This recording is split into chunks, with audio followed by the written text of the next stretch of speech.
రంగారెడ్డి జిల్లా జవహర్ నగర్లో దారుణం జరిగింది. రాకేష్ రెడ్డి అనే వ్యక్తి దారుణ హత్యకు గురయ్యాడు. నిన్న ఉదయం రాకేష్ రెడ్డిని గుర్తు తెలియని వ్యక్తులు కిడ్నాప్ చేశారు. కుటుంబ సభ్యులకు ఫోన్ చేసి 8 లక్షల రూపాయలు కావాలని డిమాండ్ చేశారు. డబ్బులు ఇవ్వకపోవడంతో రాకేష్ రెడ్డిని గొంతు కోసి హత్య చేశారు. దీనిపై పూర్తి వివరాలు మా కరెస్పాండెంట్ తిరుమల అందిస్తారు. తిరుమల, చెప్పండి, ఈ ఘటనకు సంబంధించి డీటెయిల్స్ ఏంటి?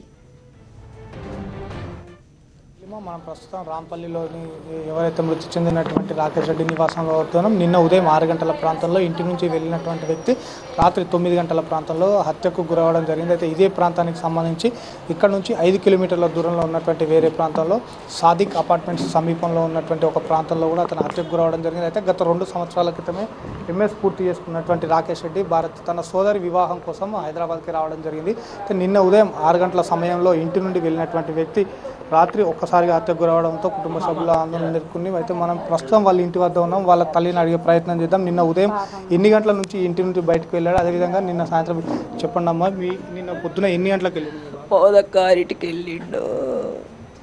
ఏమని చెప్పి వెళ్ళిండమ్మా? ఎవరన్నా వచ్చి తీసుకెళ్ళారు? ఎవరు తీసుకెళ్ళలే, బయటకు వెళ్తున్నా అని చెప్పి వెళ్ళిండు. అప్పుడప్పుడు వెళ్తాడు, మామూలుగానే వెళ్ళిండు అంతే. మళ్ళీ మీకు రాత్రి ఏమన్నా మెసేజ్ కానీ ఎవరు తీసుకుపోయారు ఏంది అన్నది ఏమన్నా చెప్పి? అవేం లేదు, 8 గంటలకు మెసేజ్ ఒకటే వచ్చింది అంతే.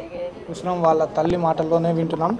అయితే నిన్న రాత్రి 8 గంటల ప్రాంతంలో ఒక నెంబర్ నుంచి ఏదైతే మృతి చెందినటువంటి రాకేష్ రెడ్డి ఉన్నారో రాకేష్ రెడ్డి మొబైల్ నుండి కూడా తన తండ్రి మొబైల్కి SMS రావడం జరిగింది. అంటే మీ కొడుకుని మేము కిడ్నాప్ చేసాం, 8 లక్షలు చెల్లించాల్సిందిగా కూడా వాళ్ళ తండ్రికి మెసేజ్ రావడం జరిగింది. అయితే దీనిపైన కూడా వీళ్ళు నిన్న ఉదయమే కీసర పోలీస్ స్టేషన్లో ఫిర్యాదు చేసినప్పటికీ కూడా పోలీసులు నిర్లక్ష్యంగా వ్యవహరించడంతోనే ఒక వ్యక్తి ప్రాణాలు కోల్పోయాడని కూడా మనం చెప్పుకోవచ్చు. అదేవిధంగా మనతో పాటు వాళ్ళ తండ్రి కూడా ఉన్నారు.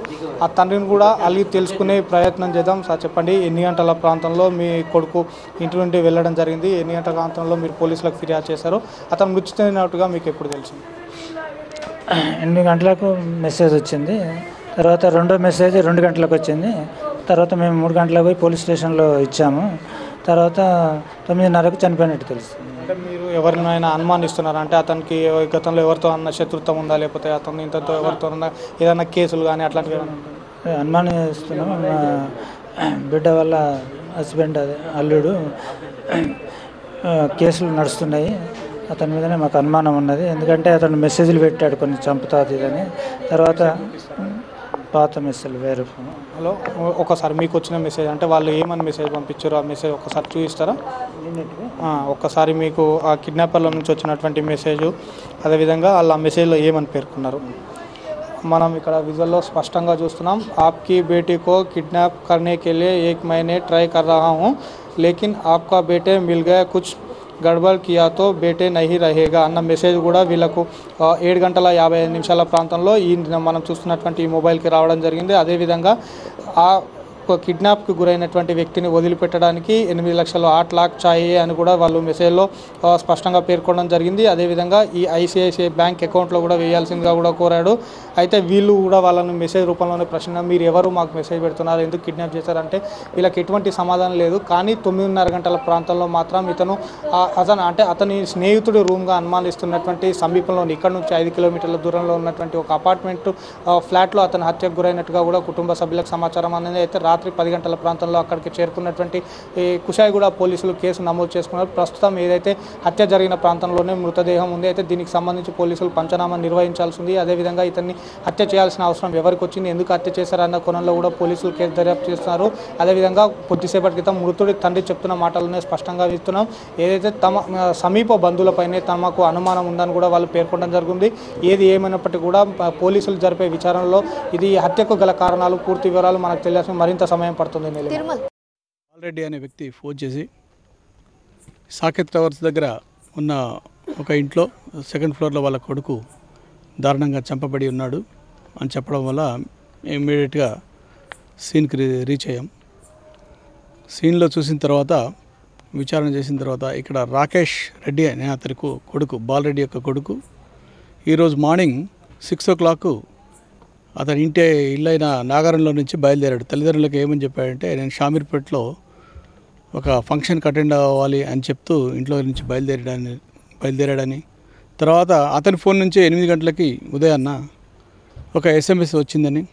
ఆ SMSలో మీ అమ్మాయిని కిడ్నాప్ చేయాలనుకున్నాము, కానీ ఈరోజు మీ అబ్బాయి దొరికాడు మాకు అని ఒక SMS వీళ్ళ రాకేష్ రెడ్డి ఫోన్ ద్వారా వాళ్ళ ఫాదర్కి ఒక SMS రిసీవ్ చేసుకోవడం జరిగింది. ఆ తర్వాత మళ్ళీ 2 గంటల ప్రాంతంలో, మధ్యాహ్నం 2 గంటల ప్రాంతంలో మళ్ళీ ఒక SMS ఇతని ఫోన్లో నుంచి పంపడం జరిగింది.